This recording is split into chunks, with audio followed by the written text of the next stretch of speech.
बिस्मिल्लाहिर्रहमानिर्रहीम। अस्सलाम वालेकुम एवरीवन। उम्मीद करती हूँ कि आप सब बिल्कुल ठीक होंगे। मेरा नाम है फ़ातिमा और आज मैं आप लोगों को बनाना सिखाऊंगी बहुत ही आसान, बहुत ही मज़े की रेसिपी जो कि आप लंच और डिनर दोनों टाइम में बना सकते हैं। तो चलिए रेसिपी को हम स्टार्ट करते हैं। सबसे पहले आपने लेनी है एक अदद कढ़ाई और कढ़ाई के अंदर आपने डालने हैं 3 से 4 चम्मच भर के ऑयल के। कुकिंग ऑयल जो भी आप घर में यूज़ करते हैं वो आप ले सकते हैं।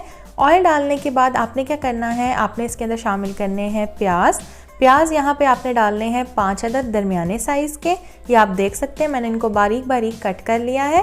प्याज डालने के बाद आपने इनको पकाना है और आपने इनको इतना पकाना है कि प्याज का कलर गोल्डन ब्राउन सा हो जाए। दरमियानी आपने आंच रखनी है, मीडियम फ्लेम के ऊपर आपने इसे पकाना है और प्याज़ों को आपने जलाना बिल्कुल भी नहीं है। तो आप देख सकते हैं प्याज़ों का कलर ऑलमोस्ट गोल्डन ब्राउन हो चुका है। सो इस स्टेज में आपने इसके अंदर डालने हैं लहसुन का आपने पेस्ट डालना है तकरीबन 1 टीस्पून जितना, और लहसुन का पेस्ट भर के डालिएगा 1 टीस्पून। और डालने के बाद आपने इस तरीके से इसको मिक्स करना है, थोड़ा अलग अलग कर लीजिएगा और 1 मिनट के लिए आपने इस तरीके से लहसुन को भून लेना है। थोड़ी सी जगह बना लीजिएगा, प्याज को साइड पे कर दीजिएगा। जब 1 मिनट गुजर जाएगा उसके बाद आपने इसको मिक्स कर देना है लहसुन को प्याज के साथ। और आफ्टर मिक्सिंग दैट आपने नेक्स्ट स्टेप क्या करना है वो मैं आपको बताऊंगी। सो अब आप देख सकते हैं कि टमाटर और लहसुन अच्छे तरीके से गोल्डन ब्राउन हो चुका है। अब मैं इसके अंदर शामिल करूंगी टमाटर। मैंने 4 अदद टमाटर लिए हैं, उनको मैंने कद्दूकश कर लिया है क्योंकि ये फ्रीज़र के टमाटर हैं। अगर आप फ्रोज़न टमाटर नहीं ले रहे, आप ताज़े ले रहे हैं तो ताज़े भी आप डाल सकते हैं छोटे छोटे कट करके।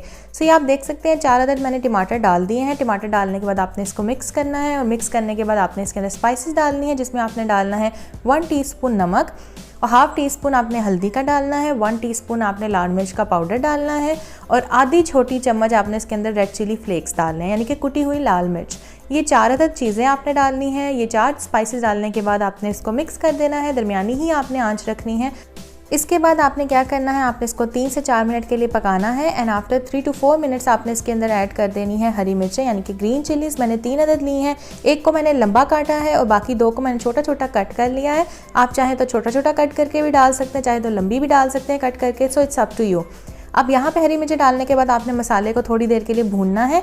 जब मसाला भुन जाएगा और ऑयल ऊपर आ जाएगा, जैसे कि आप देख रहे हैं इसकी साइड्स पे आपको ऑयल नज़र आ रहा है, तो तकरीबन इसको 5 से 10 मिनट लगते हैं भूनने के अंदर।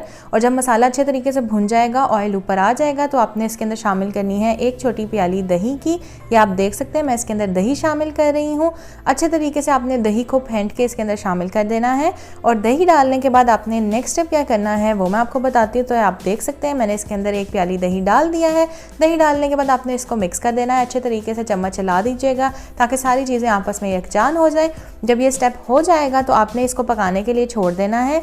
ये पकता रहेगा, आपने इसको इतना पकाना है कि मसाला अच्छे तरीके से भुन जाए और ऑयल ऊपर आना स्टार्ट हो जाए।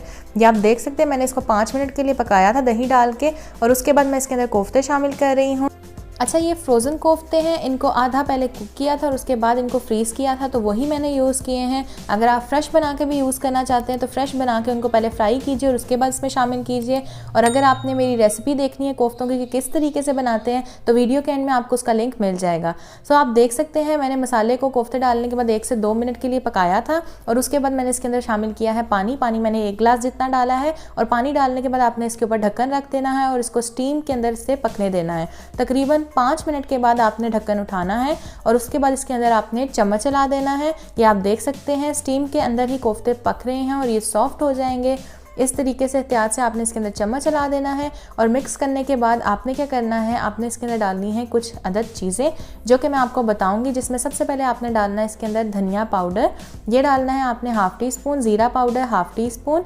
इसके बाद आपने क्या करना है, इसमें शामिल करनी है कसूरी मेथी।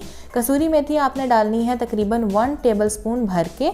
1 टेबलस्पून कसूरी मेथी डालने के बाद आपने क्या करना है, आपने इसको मिक्स कर देना है अच्छे तरीके से। और मिक्स करने के बाद दोबारा से आपने इसके ऊपर ढक्कन रखना है और इसको मज़ीद थोड़ी देर के लिए आपने पकाना है जब तक कि अच्छे तरीके से मसाला आपका भुन जाए और ऑयल ऊपर आ जाए। ठीक हो गया। सो देखा आपने कि ये बहुत ही आसान रेसिपी है, चंद मिनटों में बनने वाली रेसिपी है और घर में अक्सर टाइम नहीं होता, टाइम कम होता है, तो जल्दी से आप ये रेसिपी बना सकते हैं, ट्राई कर सकते हैं। मसालेदार कोफ्ते आपको ज़रूर पसंद आएंगे। जो भी आप मेरी रेसिपी ट्राई करते हैं उसकी पिक्चर्स मेरे साथ शेयर कर सकते हैं और my Instagram account which is बावर्ची खाना, वहाँ जाके भी मुझे फॉलो कर सकते हैं। सो मज़ेदार हमारा मसालेदार कोफ्ते तैयार हो चुके हैं। Do try this recipe at home and let me know how much you liked it. Video पसंद आई हो और अगर आप लोगों को लगा हो कि मैंने आप लोगों को कुछ भी अच्छा सिखाया है तो चैनल को सब्सक्राइब कीजिएगा, साथ वाले बेल आइकन पर क्लिक करके ऑल नोटिफिकेशन को ऑन कर लीजिएगा। इसके अलावा वीडियो पसंद आई है तो लाइक करना मस्ट है, लाइक करना मत भूलिएगा।